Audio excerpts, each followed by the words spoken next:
आशा करता हूं आप सब बहुत अच्छे होंगे। मेरा नाम है सिद्धांत अग्निहोत्री, स्टडी ग्लोस पे आपका बहुत बहुत स्वागत है। दोस्तों, ये एक बहुत इंपॉर्टेंट इशू है, भारत के खिलाफ रेसिज्म है। आप माने चाहे ना माने, बट हमारे साथ रेसिज्म होता है, उसको आप नोट करिए। कोरिया में मैंने अभी एक लेक्चर बनाया था, आपने उसको बहुत प्यार दिया कि किस तरीके से भारतीयों के खिलाफ रेसिज्म होता है वहां पे। सऊदी में भी, मतलब मिडिल ईस्ट कंट्रीज में भी हमारे साथ रेसिज्म है।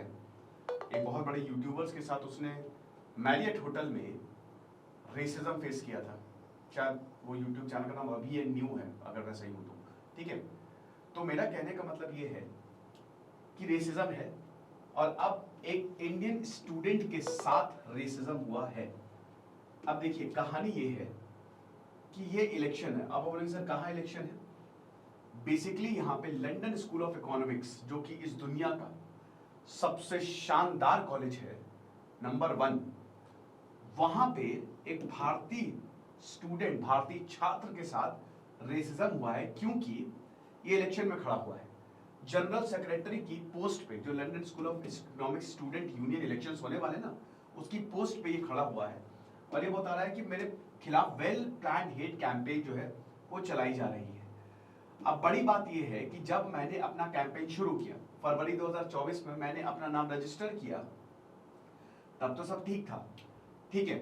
और मैंने जो इंफ्रास्ट्रक्चर डेवलपमेंट क्या हुए हैं, ग्रीवेंस रिड्रेसल, सब्सिडाइज्ड मील, जो बेसिकली कॉलेज के इशू होते हैं, लेकिन उसके बाद मुझे थ्रेट्स आने लगे। मेरी कैंपेन्स को खराब करने वाले बहुत सारे लोग आ गए और मेरे खिलाफ मुझे ये बोला जाने लगा कि मैं तो एक फासिस्ट हूं, मैं नियो नाजी हूं, हिटलर। मुझे गालियां दी जाने लगी, भद्दे भद्दे कमेंट्स, बोला कि तुम तो बीजेपी से आते हो, तुम अगर आए तो तुम इस्लामोफोबिया फैला दोगे। 14 मार्च से 15 मार्च तक मेरे पोस्टर्स को खत्म किया गया, मेरे पोस्टर्स को दूसरों से रिप्लेस किया गया, और इनफैक्ट बहुत गंदी गंदी चीजें इस तरीके की, मेरे पोस्टर पे हर किसी को वोट करो बट सत्यम को मत वोट करो, ऐसी ऐसी चीजें जो है वो मेरे खिलाफ फैलाई गई कि मैं तो एक इस्लामोफोबिक, मैं तो ये फैलाता हूं, मैं तो एक बहुत ही ट्रांसफोब हूं। मतलब आप समझ सकते हैं ना कि पर्टिकुलर कम्युनिटी के खिलाफ हूं, तो ऐसी ऐसी चीजें मेरे खिलाफ फैलाई गई हैं। अब देखिए, पॉलिटिक्स है, स्टूडेंट पॉलिटिक्स है, स्टूडेंट पॉलिटिक्स वही है, साम दाम दंड भेद, लेकिन इस तरीके का इतना नीचे उतरना, ये रियलिटी है। Wake up to reality guys. जो बहुत फॉरेन अब्रॉड कहते हो ना, दिस इज द रियलिटी। बता रहे हैं कि मैंने हाल ही में भी बीजेपी सरकार को तारीफ की थी उनकी, और देवेंद्र फडणवीस के साथ भी मेरी वीडियो है।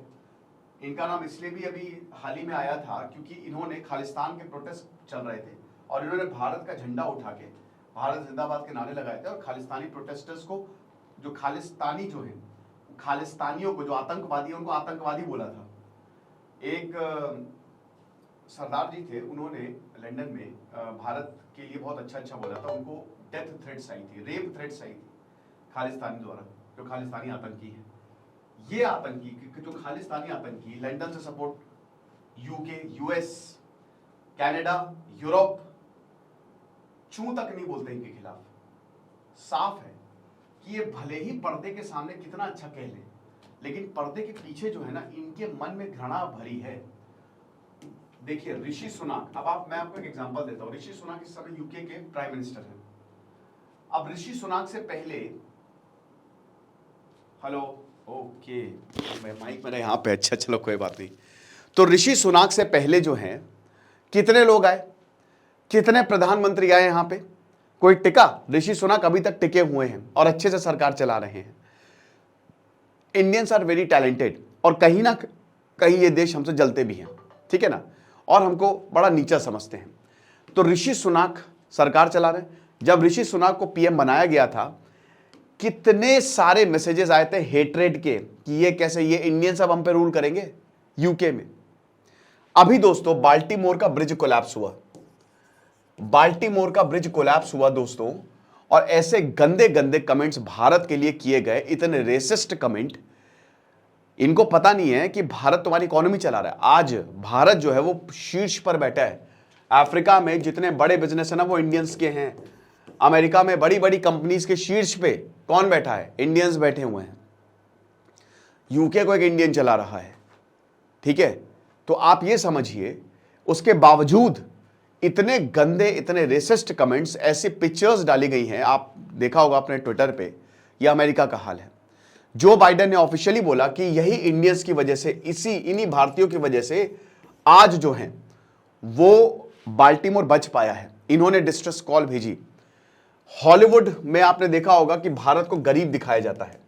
भारत चौथी बड़ी सबसे इकॉनमी, ठीक है चलो कोई बात नहीं, गरीबी है भारत में, लेकिन अभी इस समय अगर इकोनॉमिक पावर की बात करें, यूके को पीछे छोड़ दिया है, सबसे बड़ी इकॉनमी बनने के कगार पे है, पता है। लेकिन भारत को कैसे पोर्ट्रे किया जाता है जानबूझ के, द बिग बैंग थ्योरी में आपने देखा, जो वहां का सीरीज है, इस तरीके से पोर्ट्रे किया जाता है। स्लम डॉग मिलियनेयर में मतलब भारत की गरीबी जो है वो शोकेस की जाती है।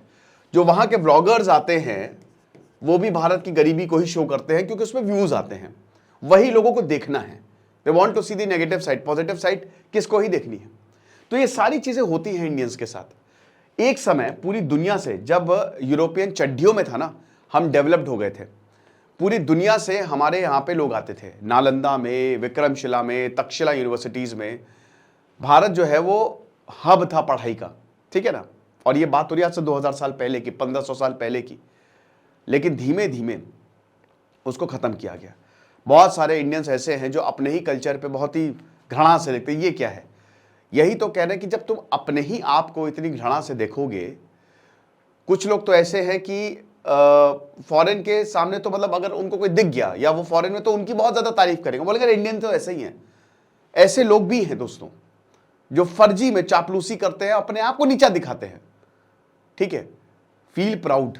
ये आध्यात्म का देश है, ये इंटेलेक्चुअल्स का देश है, यहां से ही चीजें निकली हैं। आपको पता है, आज भी ये ओशो गए थे अमेरिका, पूरा अमेरिका डर गया था, पूरा अमेरिका उनके पीछे पागल हो गया था। आप समझ रहे हैं, चर्च की हालत खराब हो गई थी वहां पे। तो जब भी इंडियंस जाते हैं, और या जो फॉरेनर्स है ना, वो इस समय इंडिया का रुख कर रहे हैं, वहां तो बहुत अकेलापन है, वहां तो बहुत ही बेकार लाइफ है। आप देखिए जो इंडियन ब्लॉगर्स है वो बोलेंगे कि भाई जो भी हो, सारे जहां से, चाहे हिंदुस्तान हमारा, कितना भी आप घूम लो, इंडियन खाना, इंडियन लोग सबसे बेस्ट है।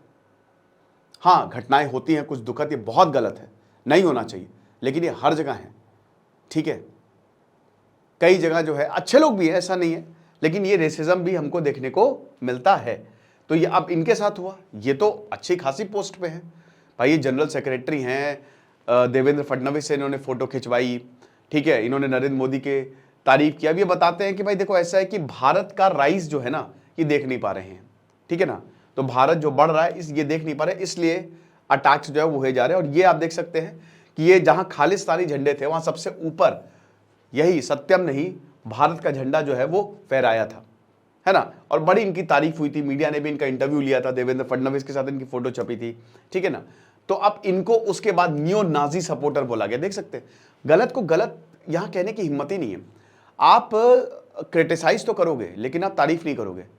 जैसे कोई भी, अगर बीजेपी का एग्जाम्पल ले लो या कांग्रेस का एग्जाम्पल ले लो, तो इतनी हिम्मत होनी चाहिए कि भाई जो बीजेपी गलत करे वो तो गलत कर ही रही है, लेकिन जो अच्छा करे उसकी भी तारीफ करो। कांग्रेस जो गलत करे वो तो कर ही रही है, लेकिन जो अच्छा करे उसकी तो तारीफ करो। लेकिन ये लोग बुराई तो खूब करेंगे, लेकिन तारीफ इनके मुंह से नहीं निकलेगी, प्रोपागेंडा है इनका भी। तो ऐसे लोगों की ही तरफ जाएं जो बहुत ही न्यूट्रल स्टैंड रखे, उसी से डेवलपमेंट होता है। आईएएस ऑफिसर को इसीलिए बोला जाता है, जितने भी ब्यूरोक्रेट्स हैं, कि भाई आपको न्यूट्रल रहना है, आप एक प्रतिष्ठित पोजीशन पे हो, आपकी जो बहुत इज्जत है आपकी, तो आप किसी का बायस्ड नहीं, वरना तो फिर बेड़ा गर्क हो जाएगा। तो जब हम सेंट्रिस्ट अप्रोच रखते हैं ना, तो चीजें सही रहती हैं। तो ये रेसिज्म खत्म कैसे होगा? जवाब है, अपने आप को इतना बढ़ा लो, इतना डेवलप्ड कर लो। कहीं ना कहीं हमारी भी गलती है, बहुत बड़ी गलती है। हम किन लोगों को फॉलो करते हैं, हम किन आइडियल्स को चूज करते हैं। जहां यूरोप में पढ़ाई की बड़ी इज्जत है, टीचर्स की बड़ी इज्जत है, हम क्या कर रहे हैं? हम इन छपरियों के पीछे भाग रहे हैं, हम अपने कल्चर को गाली देते हैं। आप जब तक किताबें नहीं पढ़ोगे, मैं हर महीने 5-6 किताबें लाता हूँ, कल मैंने इंस्टा पे भी डाला, कलेक्शंस लाता हूँ। आप जब तक स्किल्स नहीं सीखोगे, जब तक हर इंसान यहाँ पे ये नहीं सोचेगा कि हाँ मुझे आगे बढ़ना है और अपने देश को भी बढ़ाना, तब तो कैसे होगा? टेक में यहाँ पे, और यही पॉलिटिशियंस के साथ भी है, ठीक है ना। टेक में यहाँ पे, स्टार्टअप में यहाँ पे, भारत में मैं कहता हूँ कि स्टार्टअप को लेके भारत को और लिबरल होना पड़ेगा। भारत लिबरल नहीं है। आधे से ज्यादा तो पैसा टैक्स में ही चला जाता है, जीएसटी प्लस आपका। तो ये भारत सरकार को कम करना पड़ेगा। आप करिए इसको, तभी तो और ज्यादा स्टार्टअप्स आएंगे, तभी तो जो है भारत। लेकिन कहीं ना कहीं ये गलती हमारी भी है। तो हमको भी, जब हम अपने आप को उस लेवल पे पहुंचा लेंगे ना, तो हर कोई पीछे भागेगा। ये बात वही है कि अभी तो आपको कोई नहीं पूछ रहा, लेकिन जब सक्सेस होंगे ना तो हर कोई पीछे भागेगा। लेकिन हाँ, रेसिज्म इज अ रियलिटी। और देखिए, सिर्फ चुप नहीं बैठना। बहुत लोग जो है कहते हैं कि चलो दूसरे देश में हो रहा है तो हम चुप बैठ जाते। चुप मत बैठिए, आवाज उठाइए, ठीक है। क्योंकि मैंने क्या बताया कि हर देश में अच्छे लोग भी होते हैं, खराब लोग भी होते हैं। आज अगर किसी अफ्रीकन अमेरिकन के साथ ये होता है ना, तो उनको पता है कि उनको करना क्या है, उनको अपने राइट्स पता है। तो आपको भी अपने राइट्स पता होने चाहिए, ठीक है ना। और अगर रेसिज्म हो तो आप भी फिर पलटवार करिए और ऐसी की तैसी करिए। आप मुझे बताइएगा जो बाहर रहते हैं, क्या उन्होंने कभी ऐसा फेस किया है? कमेंट बॉक्स में जरूर बताइएगा। खुश रहिए, पढ़ते रहिए। दिस इज सिद्धांत अग्निहोत्री, साइनिंग ऑफ।